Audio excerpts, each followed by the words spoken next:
Hello, good evening. എല്ലാ പ്രേക്ഷകർക്കും ഈ സായാഹ്നത്തിലേക്ക് സ്വാഗതം. നിങ്ങൾക്കറിയുന്നത് പോലെ മലയാള ടെലിവിഷനിലെ ഏറ്റവും വലിയ വാർത്താ മണിക്കൂർ ആരംഭിക്കുകയാണ്. ഈ നിങ്ങളുടെ പ്രതികരണങ്ങളും നിങ്ങളുടെ ഇടപെടലുകളുമായി അടുത്ത ഒരു മണിക്കൂർ നമ്മൾ ഒന്നിച്ച് യാത്ര ചെയ്യും. ഇന്നു മുതലൊരു പ്രത്യേകതയുള്ളത്, ഈ പരിപാടിയുടെ അവസാനമായിരിക്കും നമ്മൾ കൂരായണം സംപ്രേഷണം ചെയ്യുക. അപ്പോൾ നിങ്ങൾക്കെല്ലാവർക്കും ഒരിക്കൽ കൂടി സ്വാഗതം. നമ്മൾ ആരംഭിക്കുന്നു.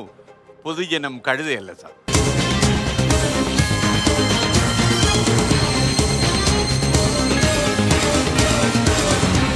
പൊതുജനം കഴുതയല്ല സാർ. പ്രിയപ്പെട്ട പ്രേക്ഷകർക്ക് വിളിക്കാനുള്ള നമ്പർ സ്ക്രീനിൽ തെളിയുന്നു. ആ നമ്പറിലേക്ക് നിങ്ങൾ ശ്രദ്ധിക്കുക. പറ്റുമെങ്കിൽ നിങ്ങൾക്കറിയാം, പതിവായി ഈ പരിപാടി കാണുന്ന എല്ലാവർക്കും ഈ നമ്പർ അറിയാം.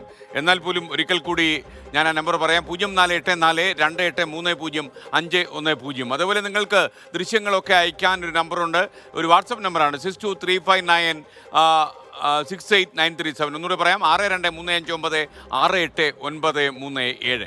അപ്പോൾ ഇതുകൂടാതെ നിങ്ങൾക്ക് യൂട്യൂബിൽ 24 ചാനൽ ലോഗിൻ ചെയ്താൽ നിങ്ങൾക്ക് ചാറ്റ് ബോക്സിൽ പോയി നിങ്ങളുടെ കമൻറ്റുകൾ അവിടെ കുറിക്കാം. അപ്പോൾ നിങ്ങളുടെ സന്ദേശങ്ങൾ വേണം, വിളികൾ വേണം, ദൃശ്യങ്ങൾ വേണം, നിങ്ങളുടെ കാര്യമായ ഇടപെടൽ വേണം. എപ്പോൾ വേണമെങ്കിലും നിങ്ങൾക്ക് എന്നെ വിളിക്കാം. ഈ ലാൻഡ് ലൈൻ നമ്പർ വിളിച്ചാൽ നിങ്ങൾക്ക് എൻ്റെ PCR കിട്ടും. PCR വഴി എന്നോട് ബന്ധപ്പെടാം. അപ്പോൾ നമുക്ക് തുടങ്ങാം.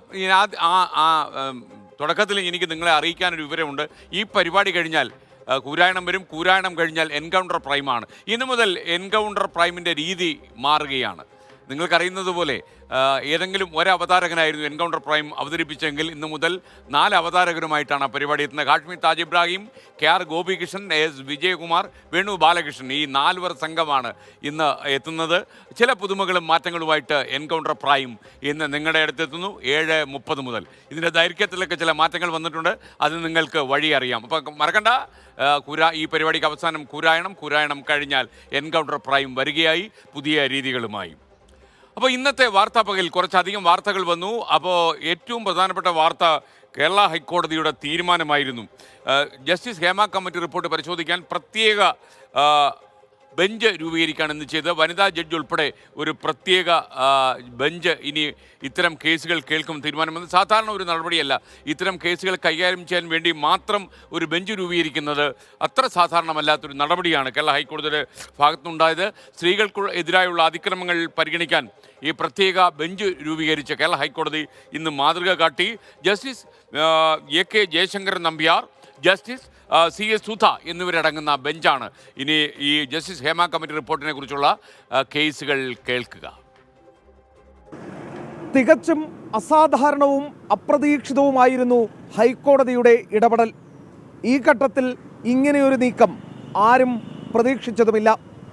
വരാൻ പോകുന്നത് സാക്ഷാൽ AK ജയശങ്കരൻ നമ്പ്യാരുടെ അധ്യക്ഷതയിലുള്ള ഡിവിഷൻ ബെഞ്ച് കൂടിയായതോടെ കളം ചൂട് പിടിക്കുകയാണ്.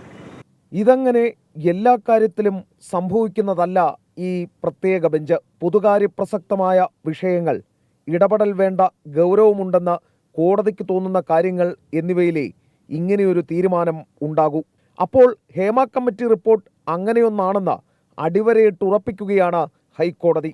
ഹേമ കമ്മിറ്റി റിപ്പോർട്ട് പുറത്തുവിടുന്നതിനെതിരെ നിർമ്മാതാവ് സജിമോൻ പാറയിൽ നൽകിയ അപ്പീൽ പരിഗണിക്കുമ്പോഴാണ് acting chief justice Muhammad Mushtaq, justice S Manu എന്നിവരടങ്ങിയ ഡിവിഷൻ ബെഞ്ച് പ്രത്യേക ബെഞ്ചെന്ന തീരുമാനം പ്രഖ്യാപിച്ചത്. വനിതാ ജഡ്ജി അടങ്ങുന്ന പ്രത്യേക ബെഞ്ചായിരിക്കും ഇനി ഹർജികൾ കേൾക്കുക. 2 സീനിയർ ജഡ്ജിമാർ, വിശാലമായ അധികാരം, പരിഗണനാ വിഷയങ്ങളും നിരവധി. ഒരു ജുഡീഷ്യൽ ആക്ടിവിസത്തിനുള്ള സാധ്യത ഏറെയാണ്. വരുന്ന 10-ന് മുൻപ് സർക്കാർ റിപ്പോർട്ട് പൂർണ്ണമായും ഹൈക്കോടതിയിൽ എത്തിക്കും. തുടർന്ന് ഹേമ കമ്മിറ്റി റിപ്പോർട്ടുമായി ബന്ധപ്പെട്ട ഹർജികളെല്ലാം പുതിയ ബെഞ്ചിൻ്റെ പരിഗണനയിലേക്ക് വരും. ഹേമ കമ്മിറ്റി റിപ്പോർട്ടിലെ മൊഴികളെ അടിസ്ഥാനമാക്കി CBI അന്വേഷണം ആവശ്യപ്പെട്ടുള്ള പൊതുതാൽപര്യ ഹർജിയും ഇതിൽ പരാമർശിക്കുന്ന കുറ്റകൃത്യങ്ങളിൽ കേസെടുക്കണമെന്നാവശ്യപ്പെട്ട് ക്രൈം എഡിറ്റർ TP നന്ദകുമാറിൻ്റെ ഹർജിയും കോടതിയുടെ പരിഗണനയിലുണ്ട്. ഹേമ കമ്മിറ്റി റിപ്പോർട്ടിൻ്റെ പൂർണ്ണരൂപം പുറത്തുവിടണമെന്നും കൃത്യമായ അന്വേഷണം വേണമെന്നും ആവശ്യപ്പെട്ടുള്ള ഹർജി വേറെ. ഇനി പ്രത്യേക ബെഞ്ചിന് എന്ത് ചെയ്യാനാകുമെന്ന് ചോദിച്ചാൽ ഉത്തരം ലളിതം. പോലീസിനെയും സർക്കാരിനെയും കൊണ്ട് നിയമത്തിൻ്റെ പരിധിയിൽ നിന്നും കൃത്യമായി പണിയെടുപ്പിക്കാനാകും. അതായത് ഹേമ കമ്മിറ്റി റിപ്പോർട്ട് 4.5 കൊല്ലം പൂഴ്ത്തിവെച്ചതുപോലെയുള്ള ഇടപാട് ഇനി നടക്കില്ലെന്നുറപ്പ്. എസ് ശ്രീകാന്ത്, 24 കൊച്ചി. മറ്റൊരു വാർത്തയിലേക്ക്. പോലീസ് ചാർജ് ചെയ്ത ബലാത്സംഗ കേസിലെ മുകേഷ് MLA, ഇടവേള ബാബു എന്നിവരുടെ മുൻകൂർ ജാമ്യ ഹർജി കോടതി പരിഗണിക്കുകയാണ്. ഈ കോടതി വിധി അല്പനിമിഷങ്ങൾക്കകം ഉണ്ടാകുമെന്നാണ് ഞങ്ങളുടെ ബ്യൂറോ കൊച്ചിയിൽ നിന്ന് റിപ്പോർട്ട് ചെയ്യുന്നത്. എറണാകുളത്തെ സെഷൻസ് കോടതിയാണ് ഈ കാര്യത്തിൽ വിധി പറയുക. അതേപോലെ ലോയേഴ്സ് കോൺഗ്രസ് മുൻ നേതാവ് VS ചന്ദ്രശേഖരൻ്റെ മുൻകൂർ ജാമ്യാപേക്ഷ കോടതി വിധി പറയാൻ ശനിയാഴ്ചത്തേക്ക് മാറ്റിയിട്ടുണ്ട്. എന്നാൽ മുകേഷിൻ്റെയും അതുപോലെ ഇടവേള ബാബുവിൻ്റെയും ജാമ്യ ഹർജിയിലുള്ള വിധി അല്പനിമിഷങ്ങൾക്കകം ഉണ്ടാകുമെന്നാണ് നമുക്ക് ലഭിക്കുന്ന റിപ്പോർട്ട്. ശ്രീകാന്ത് കൊച്ചിയിൽ നിന്നും വിവരങ്ങളുമായി തത്സമയം ചേരുകയാണ്. ശ്രീകാന്ത്, പറയൂ.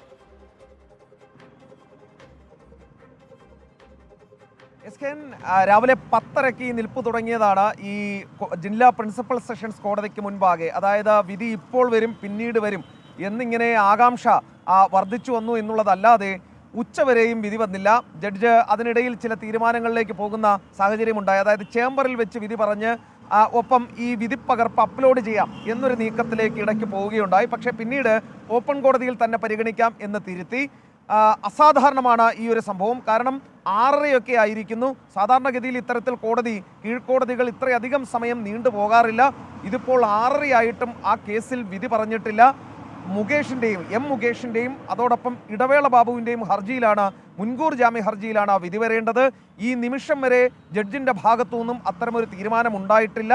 ഓപ്പൺ കോടതി ഒഴിവാക്കി. ഇനിയിപ്പോൾ സാധ്യത ഈ വിധിപ്പകർപ്പ് അപ്ലോഡ് ചെയ്യുക എന്നുള്ളതായിരിക്കും. അങ്ങനെയെങ്കിൽ ഈ കോട്ട്സ് എന്ന് പറയുന്ന കോടതിയുടെ ഈ വെബ്സൈറ്റിൽ അത് നമുക്ക് ലഭ്യമാവുകയും ചെയ്യും. അവർക്ക് ജാമ്യം കിട്ടുമോ, മുൻകൂർ ജാമ്യം കിട്ടുമോ എന്നുള്ളതാണ് ഏറ്റവും പ്രധാനപ്പെട്ട ചോദ്യം. അവരുടെ അഭിഭാഷകനടക്കം ഇപ്പോൾ കോടതിയിലുണ്ട്. എല്ലാ മാധ്യമപ്രവർത്തകരും കോടതി മുൻപാകെ എത്തുകയും ചെയ്തിട്ടുണ്ട്. മറ്റൊന്ന്, അഡ്വക്കേറ്റ് VS ചന്ദ്രശേഖരൻ ഇന്നത്തെ ദിവസം കിട്ടിയ തിരിച്ചടിയാണ്. അദ്ദേഹത്തിൻ്റെ മുൻകൂർ ജാമ്യ ഹർജി ഒരു തവണ കൂടി വാദം കേൾക്കാനായി മാറ്റി. അത് പ്രോസിക്യൂഷൻ ആവശ്യപ്പെട്ട പ്രകാരമാണ് മാറ്റിയത്. കാരണം ഈ കേസിലെ പരാതിക്കാരിയെ സുഹൃത്ത് മുഖേന സ്വാധീനിക്കാൻ ശ്രമിച്ചു എന്നുള്ളതാണ് അദ്ദേഹത്തിനെതിരെ പുതുതായി ഉയർന്ന ആരോപണം. അതിൽ നെടുമ്പാശ്ശേരി പോലീസ് കേസ് കൂടി എടുത്തതോടെ അദ്ദേഹത്തിന് തിരിച്ചടിയേറ്റു. അദ്ദേഹം ഇനിയും കാത്തിരിക്കണം ശനിയാഴ്ച വരെ. തൽക്കാലം അതുവരെ അറസ്റ്റൊന്നും ഉണ്ടാകില്ല, പക്ഷേ കാത്തിരിക്കേണ്ടി വരും. ശനി 6:38 ജഡ്ജ് ഹണിയം വർഗീസ് ഏത് നിമിഷവും വിധി പ്രസ്താവം നടത്താം മുകേഷിൻ്റെയും ഇടവേള ബാബുവിൻ്റെയും കേസിൽ. ഓക്കെ ശ്രീകാന്ത്, ഇത് ഇത്ര സമയം നീണ്ടുപോകാനുള്ള പ്രധാനപ്പെട്ട കാരണം എന്താണ് ശ്രീകാന്ത്?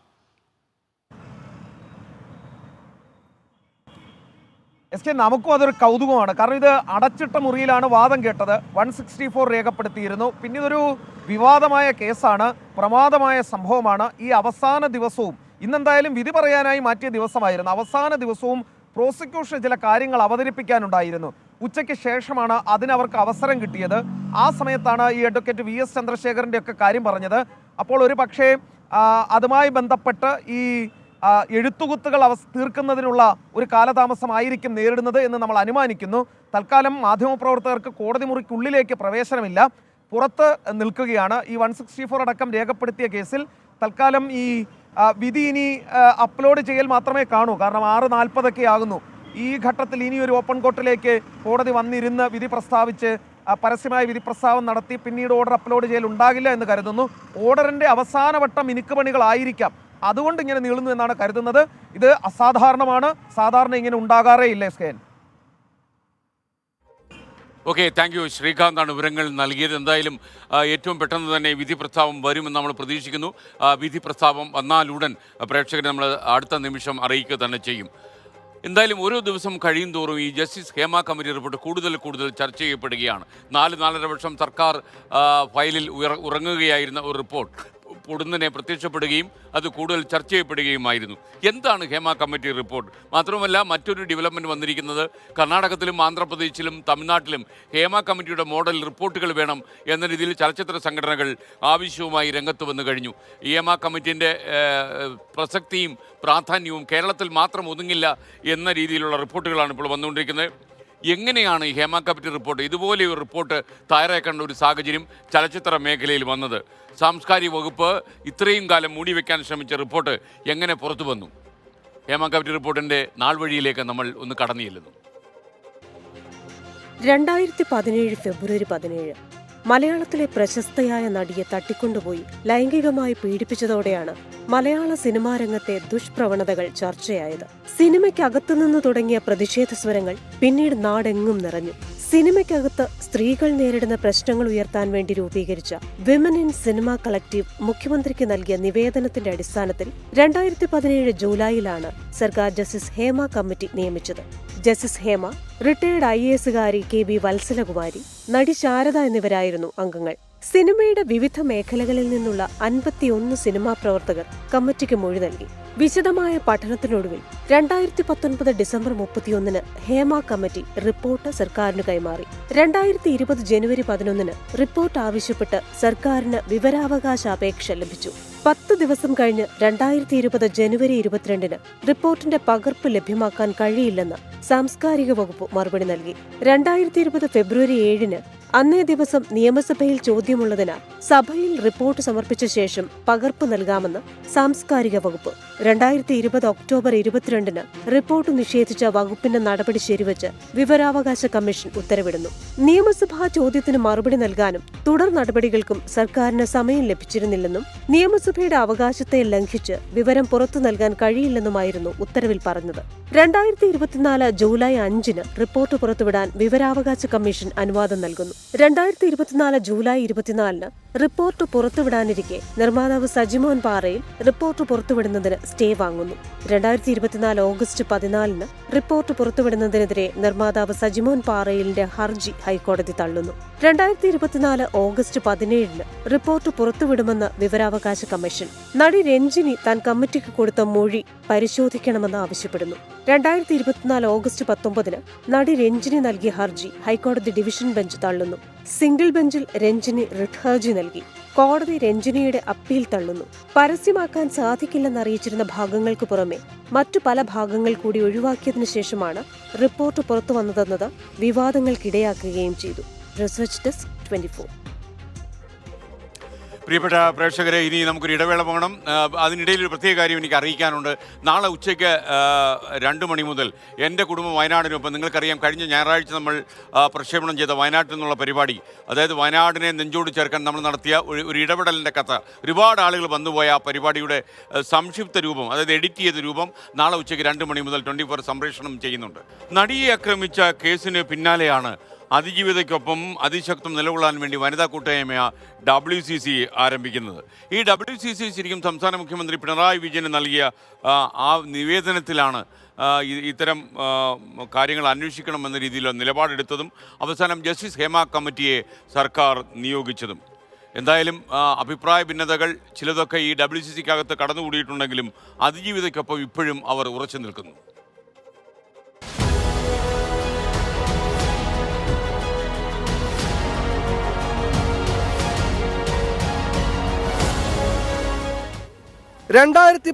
ഫെബ്രുവരി 17 തൃശൂരിൽ നിന്നും എറണാകുളത്തേക്കുള്ള യാത്രാമധ്യേ ദേശീയപാത 47 അങ്കമാലിക്ക് സമീപമുള്ള അത്താണിയിൽ വെച്ചാണ് മലയാള സിനിമയിലെ പ്രശസ്തിയായ യുവനടിയെ ഒരു സംഘം പേർ തട്ടിക്കൊണ്ടുപോകുകയും വാഹനത്തിൽ പീഡിപ്പിക്കുകയും ചെയ്തത്. ആക്രമണ ദൃശ്യങ്ങൾ അക്രമികൾ മൊബൈൽ ഫോണിൽ പകർത്തുകയും ചെയ്തു. ഫെബ്രുവരി 23 പോലീസ് പൾസർ സുനി അടക്കം 7 പേരെ അറസ്റ്റ് ചെയ്തു.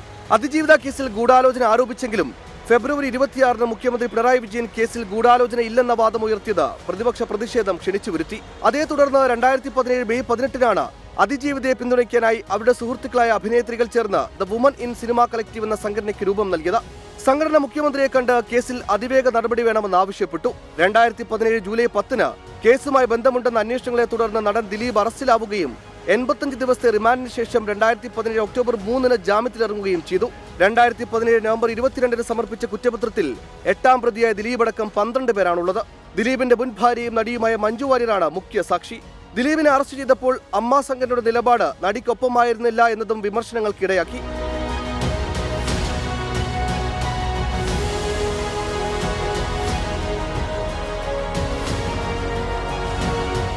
WCC മുഖ്യമന്ത്രിക്ക് സമർപ്പിച്ച നിവേദനത്തെ തുടർന്നാണ് ചലച്ചിത്ര രംഗത്തെ സ്ത്രീകളുടെ പ്രശ്നങ്ങൾ പഠിക്കാൻ സർക്കാർ ഹേമ കമ്മിറ്റി രൂപീകരിച്ചത്.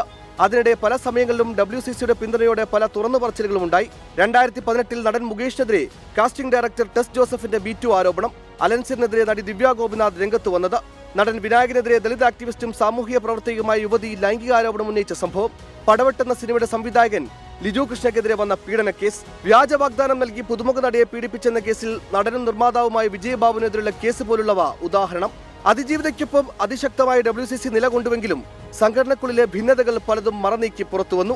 ദിലീപിനെ അമ്മയിൽ തിരിച്ചെടുത്തതിനെ തുടർന്ന് അമ്മയിൽ നിന്നും റീമ കൽനികിലും രമ്യ നമ്പീഷിനും ഗീതു മോഹൻദാസും അതിജീവിതയും രാജിവെച്ചെങ്കിലും WCCയിലെ മറ്റു ചില അംഗങ്ങൾ തുടർന്നു. WCC അംഗമായതിന്റെ പേരിൽ സിനിമകളിൽ അവസരങ്ങൾ കുറഞ്ഞതിനെ തുടർന്ന് ചില താരങ്ങൾ സംഘടനയിൽ നിന്ന് മാറിയെങ്കിലും മറ്റു ചിലർ അഭിപ്രായ ഭിന്നതകളെ തുടർന്നാണ് ഒഴിഞ്ഞത്.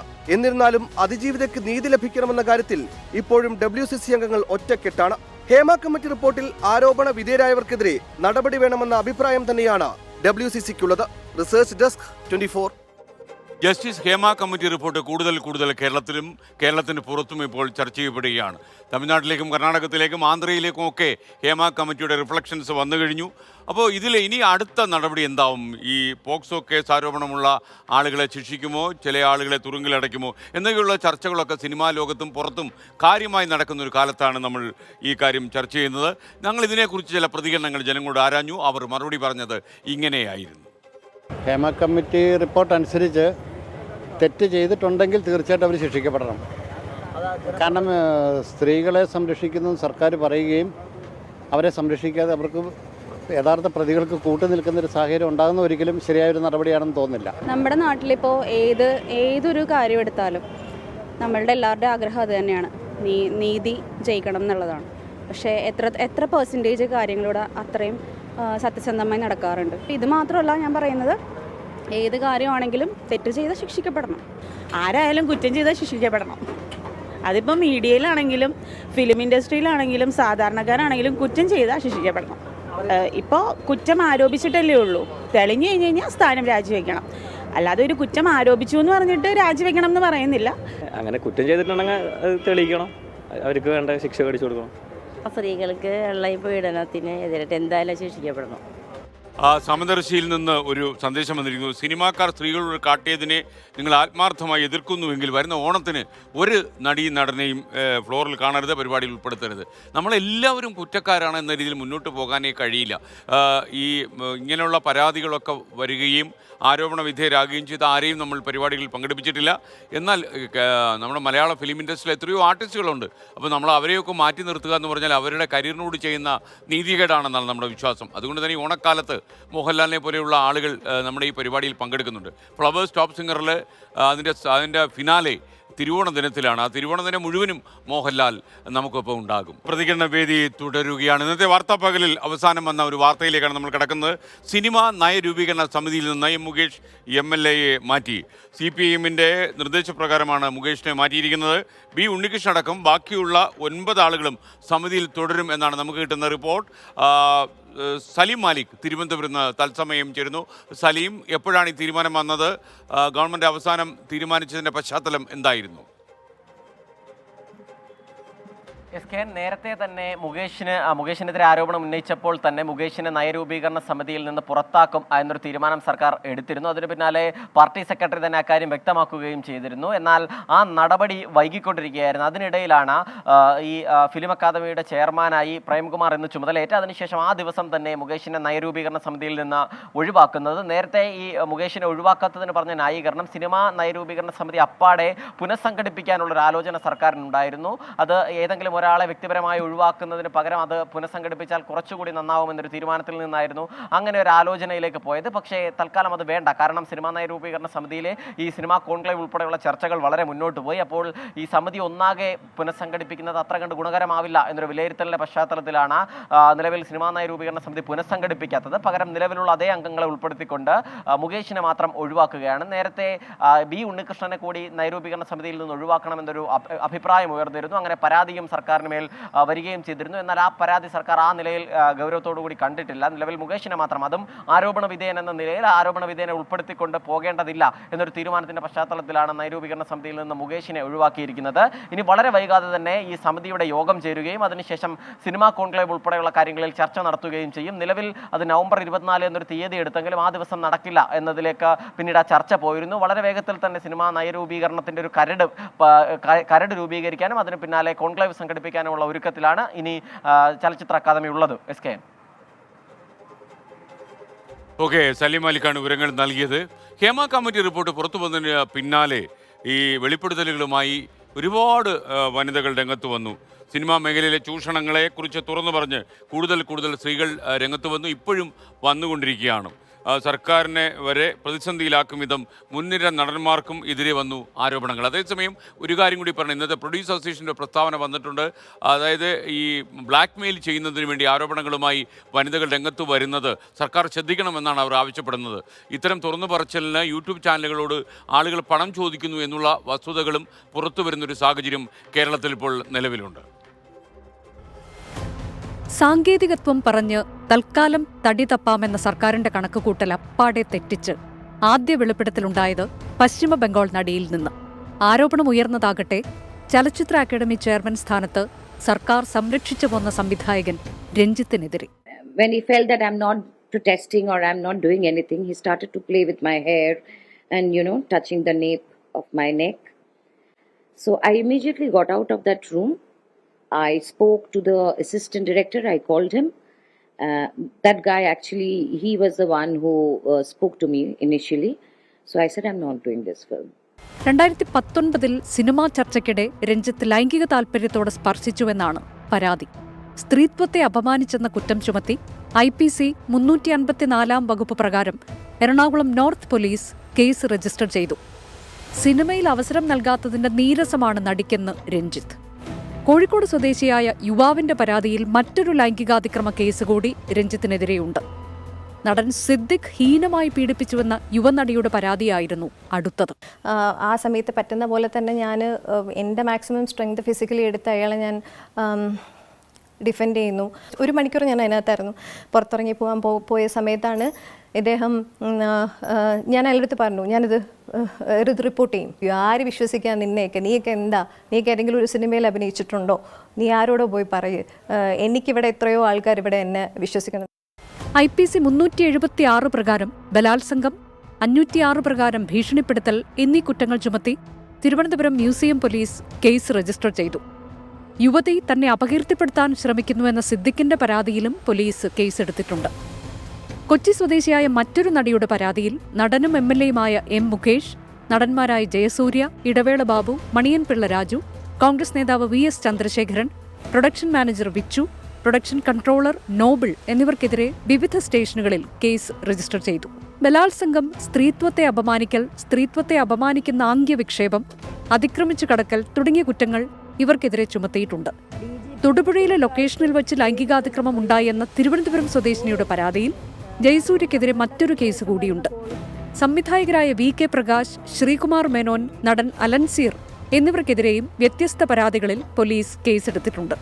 വിദേശത്ത് വച്ച് മയക്കുമരുന്ന് നൽകി പീഡിപ്പിച്ചുവെന്ന നേര്യമംഗലം സ്വദേശിനിയുടെ പരാതിയിൽ നടൻ നിവിൻ പോളിയെ 6ാം പ്രതിയാക്കി ഊന്നുകൽ പോലീസ് കഴിഞ്ഞ ദിവസം കേസ് രജിസ്റ്റർ ചെയ്തു. AK സുനിലാണ് ഫസ്റ്റ് സിനിമയിൽ ചാൻസ് വേണമെങ്കിൽ നമുക്ക് ഒരു നല്ല റോൾ കിട്ടണമെങ്കിൽ നമ്മൾ അഡ്ജസ്റ്റ്മെന്റ് തയ്യാറാകണമെന്ന് പറഞ്ഞത്. അത് കഴിഞ്ഞ ചെറിയ ഇഷ്യൂസ് ഉണ്ടായി കഴിഞ്ഞ ശേഷമാണ് നിവിൻ പോളി ഗ്യാങ് AK സുനിലിന്റെ ഗുണ്ടകൾ എന്ന രീതിയിലാണ് നമ്മുടെ അടുത്ത് വന്നത്. ആരോപണം വ്യാജമെന്ന് പ്രതികരിച്ച നിവിൻ പോളി നിയമ നടപടിയും തുടങ്ങിയിട്ടുണ്ട്. എനിക്ക് ഇത് ഒരു പരിചയമില്ല, ഇത് ഞാൻ ഈ പെൺകുട്ടിയെ കണ്ടിട്ടില്ല, ഈ പറയുന്ന അലിഗേഷൻസ് കംപ്ലീറ്റ്ലി ഫോൾസ് ആണ്. അതിന് ഞാൻ നിയമത്തിന്റെ എന്ത് കാര്യത്തിനും സഹകരിക്കാൻ ഞാൻ തയ്യാറാണ്. ഇത് മനഃപൂർവ്വമായിട്ടുള്ളൊരു ആരോപണമാണ്. ഇത് ഒരാൾ ഇൻഡിപെൻഡന്റ് ആയിട്ട് എടുക്കുന്ന തീരുമാനമാണോ, ഇതിന്റെ പിന്നിൽ എന്തെങ്കിലും ഒരു ഗൂഢാലോചന ഉണ്ടോ എന്നുള്ള കാര്യം എനിക്കറിയില്ല. News desk 24. മറ്റൊരു വാർത്തയിലേക്ക് നമ്മൾ പോകുന്നു. നിയമസഭാ കയ്യാങ്കളിയിൽ ഖേദം പ്രകടിപ്പിച്ച ഡോക്ടർ KT ജലീൽ ഒരു ഫേസ്ബുക്ക് പോസ്റ്റ് ഇട്ട് കഴിഞ്ഞു. ഇതിനകം ആ ഫേസ്ബുക്ക് പോസ്റ്റ് പല ആൾക്കാരും ഷെയർ ചെയ്ത് കഴിഞ്ഞു. സ്പീക്കറുടെ കസേരയിൽ താൻ തൊടാൻ പാടില്ലായിരുന്നു എന്ന ഒരു തുറന്നു പറച്ചിലാണ് ഡോക്ടർ KT ജലീൽ നടത്തിയിരിക്കുന്നത്. വികാര തള്ളിച്ചയിൽ സംഭവിച്ച കൈപ്പിഴയാണെന്ന് സോഷ്യൽ മീഡിയയിൽ ഒരാളുടെ വിമർശനത്തിന് ഉത്തരമായി ഡോക്ടർ ജലീൽ പറഞ്ഞു. ഏത് സാഹചര്യത്തിലാണ് അദ്ദേഹം ഇത്തരമൊരു വെളിപ്പെടുത്തൽ നടത്തിയെന്നറിയാൻ നമുക്ക് സലീം മാലിക് നമുക്കൊപ്പം തത്സമയം ചേരുന്നു. തിരുവനന്തപുരത്ത് നിന്ന് സലീം, എന്തിനാണ് അദ്ദേഹത്തിൻ്റെ ഈ സാഹചര്യത്തിൽ ഒരു കുമ്പസാരം? SKN കെ ടി ജലീൽ ഫേസ്ബുക്കിലിട്ടൊരു പോസ്റ്റിന് ഒരു കമന്റ്, അതായത് EP ജയരാജനൊപ്പം ചേർന്നുകൊണ്ട് സ്പീക്കറുടെ കസേര വലിച്ചു താഴെയിടാൻ ശ്രമിച്ചത് ശരിയായില്ല എന്നുള്ള ഒരു കമന്റ് അതിൽ ഇട്ടിരുന്നു ഒരാൾ. അതിന് മറുപടിയായാണ് ഈ തുറന്നു പറച്ചിൽ കെ ടി ജലീൽ നടത്തുന്നത്. അത് വികാരത്തള്ളിച്ചയിൽ സംഭവിച്ച ഒരു സംഭവമാണ്. ആ നിലയിൽ മനുഷ്യനല്ലേ തെറ്റുകൾ പറ്റും, പക്ഷേ അത് താൻ ചെയ്യാൻ പാടില്ലായിരുന്നു, അതൊരു അബദ്ധമാണ് എന്ന നിലയിലാണ് നിലവിൽ ഇപ്പോൾ കെ ടി ജലീൽ ആ ഫേസ്ബുക്കിലെ ആ കമന്റിന് മറുപടിയായി നൽകിയിരിക്കുന്നത്. നേരത്തെ കേരളം മുഴുവൻ തത്സമയമായി കണ്ടതായിരുന്നു ആ നിയമസഭാ കയ്യാങ്കളിയെങ്കിലും കോടതിയിൽ ഉൾപ്പെടെ സർക്കാർ സ്വീകരിച്ച നിലപാട് അങ്ങനെ ആയിരുന്നില്ല. അത്തരത്തിലൊരു നിയമസഭാ കയ്യാങ്കളി അങ്ങനെ ഒരു പ്രശ്നം ഉണ്ടായിട്ടില്ല എന്നുള്ളതാണ് കോടതിയിൽ ഉൾപ്പെടെ സ്വീകരിച്ച നിലപാട്. അതിന് പിന്നാലെയാണ് ഇപ്പോൾ ഇത്തരത്തിൽ ഫേസ്ബുക്ക് പോസ്റ്റിലൂടെ തന്നെ മുൻ മന്ത്രി കൂടിയായ കെ ടി ജലീൽ ഇത്തരത്തിലൊരു വെളിപ്പെടുത്തൽ നടത്തുന്നത്. മാത്രമല്ല ഇനി മത്സര രംഗത്തേക്കില്ല താൻ, ഇനി ഒരു നിയമസഭാ തെരഞ്ഞെടുപ്പിൽ മത്സരിക്കില്ല എന്നൊക്കെ പ്രഖ്യാപിച്ചതിന് ശേഷമാണ് ഇത്തരത്തിലൊരു വെളിപ്പെടുത്തൽ കെ ടി ജലീൽ നടത്തിയത് എന്നതുകൂടി ശ്രദ്ധേയമാണ്. SKN. Okay, thank you Salim Malik. Reena Satheesan പറയുന്നു, ഇതുവരെയുള്ള ആരോപണങ്ങൾ, നിവിൻ പോളിക്കെതിരെയുള്ള ആരോപണം സത്യസന്ധമാണെന്ന് സംശയമുണ്ട്. ചില പല ആരോപണങ്ങളും കേൾക്കുമ്പോൾ നമുക്ക് സംശയം തോന്നും. അങ്ങനെ വിനീത് ശ്രീനിവാസൻ തന്നെ നിവിൻ പോളി തന്നോടൊപ്പം ആ ദിവസം ഉണ്ടായിരുന്നു എന്ന വെളിപ്പെടുത്തലുമായി ഇന്നത്തെ വാർത്താപ്പകൽ പുറത്തു വന്നിരുന്നു. അപ്പോൾ എന്തായാലും ഈ ആരോപണങ്ങളെല്ലാം തന്നെ സത്യസന്ധമായി സംസ്ഥാന പോലീസും ഇൻവെസ്റ്റിഗേഷൻ ഏജൻസിയും ഒക്കെ അന്വേഷിക്കട്ടെ.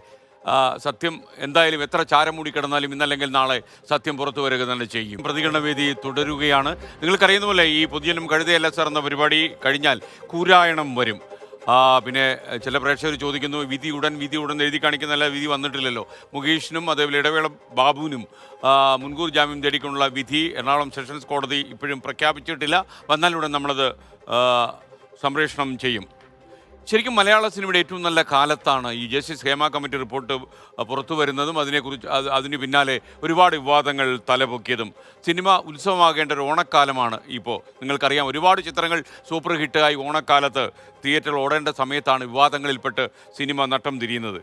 ഹേമ കമ്മിറ്റി റിപ്പോർട്ടും തുറന്നു വന്ന വെളിപ്പെടുത്തലുകളും അന്വേഷണവും എല്ലാം കൂടി വല്ലാത്തൊരവസ്ഥ സിനിമാ മേഖലയ്ക്ക് ഉണ്ടാക്കിയിട്ടുണ്ട്.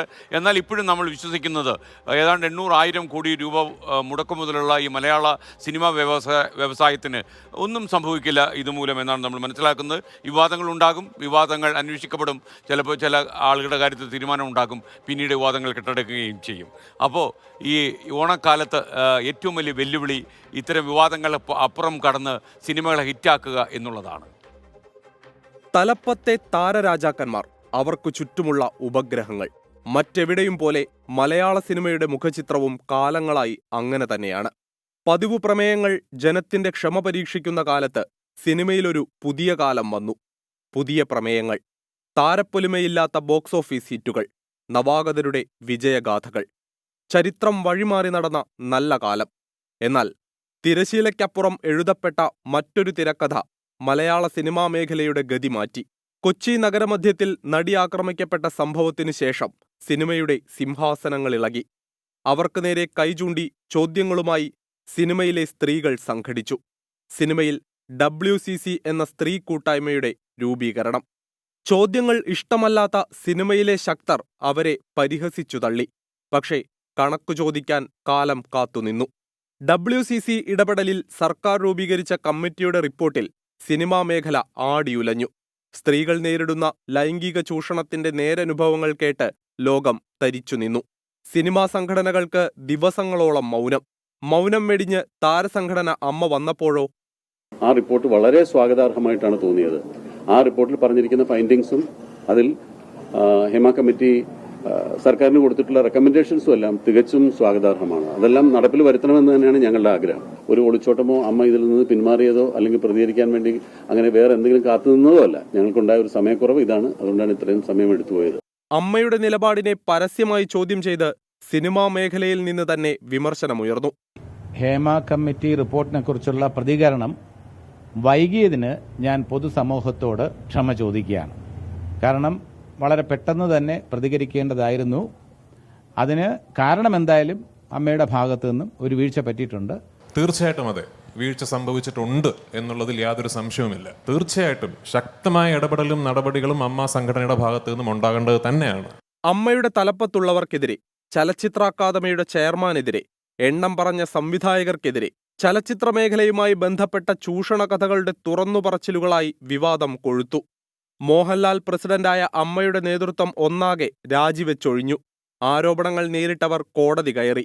MLA ആയ മുകേഷിന് ജനങ്ങൾക്കിടയിൽ നിൽക്കാൻ പോലും കഴിയാത്ത അവസ്ഥ. ഓരോ സീനും സങ്കീർണമായപ്പോഴാണ് സാക്ഷാൽ മോഹൻലാൽ നേരിട്ടിറങ്ങിയത്. മോഹൻലാൽ എവിടെയായിരുന്നു? ഒളിച്ചോടി പോയി എന്നൊക്കെ പറഞ്ഞു. ഞാൻ ഒരിടത്തേക്ക് ഒളിച്ചോടി പോയിട്ടില്ല. ഞാൻ നിങ്ങളുടെ ഒപ്പം കഴിഞ്ഞ 47 വർഷമായിട്ട് സഞ്ചരിക്കുന്ന ആളാണ്. മറ്റ് ഭാഷകളിലേക്കൊക്കെ പോകുമ്പോഴാണ് നമ്മുടെ സിനിമയുടെ മഹത്വം അറിയുന്നത്. അപ്പോൾ ദയവ് ചെയ്ത് ഈ ഒരു ഫോക്കസ് ഞങ്ങളിലേക്ക് മാത്രമായി ഈ സിനിമ ഇൻഡസ്ട്രിയെ തകർക്കരുത് എന്നൊരു അഭിപ്രായം എനിക്കുണ്ട്. പിന്നെ മമ്മൂട്ടിയും പ്രതികരണവുമായി എത്തി. എന്നിട്ടും അവസാനിക്കുന്നില്ല പരാതികളും വിവാദങ്ങളും. ഇങ്ങനെയൊരു കാലം മലയാള സിനിമയിൽ മുമ്പുണ്ടായിട്ടില്ല. ഓണക്കാലം മലയാള സിനിമയുടെ ഉത്സവകാലമാണ്. എന്നാൽ റിലീസിന്റെ വലിയ കോലാഹലങ്ങളില്ലാതെയാണ് ഈ ഉത്സവകാലം കടന്നുപോകുന്നത്. ഈ കാലം മാറി മലയാള സിനിമയുടെ നല്ല കാലം കാത്തിരിക്കുന്നവർ ഏറെയാണ്. News desk 24. പൊതുജനം കഴുതയല്ല സർ എന്ന ഈ പരിപാടി ഇവിടെ അവസാനിക്കുന്നു. ഇനി നമ്മൾ കാണുക നാളെ രാവിലെ 7 മണിക്ക് തൃപ്പൂണിത്തുറയിൽ നിന്ന് തത്സമയമാണ് മോർണിംഗ് ഷോ. നിങ്ങൾക്കറിയാം, നാളെ അത്തച്ചമയ ആഘോഷവേളയിൽ നമ്മുടെ മോർണിംഗ് ഷോ ഫ്ലോറിൽ നിന്ന് തൃപ്പൂണിത്തുറയിലേക്ക് വരും. ഇനി കൂരായണം കഴിഞ്ഞാൽ എൻകൗണ്ടർ പ്രൈം. ഇന്നു മുതൽ പുതിയ രീതിയിൽ എൻകൗണ്ടർ പ്രൈം നിങ്ങളുടെ മുന്നിൽ എത്തുകയാണ്. KR ഗോപികൃഷ്ണൻ, ഹാഷ്മി താജ് ഇബ്രാഹിം, S വിജയകുമാർ, വേണു ബാലകൃഷ്ണൻ എന്നിവർ അവതരിപ്പിക്കും.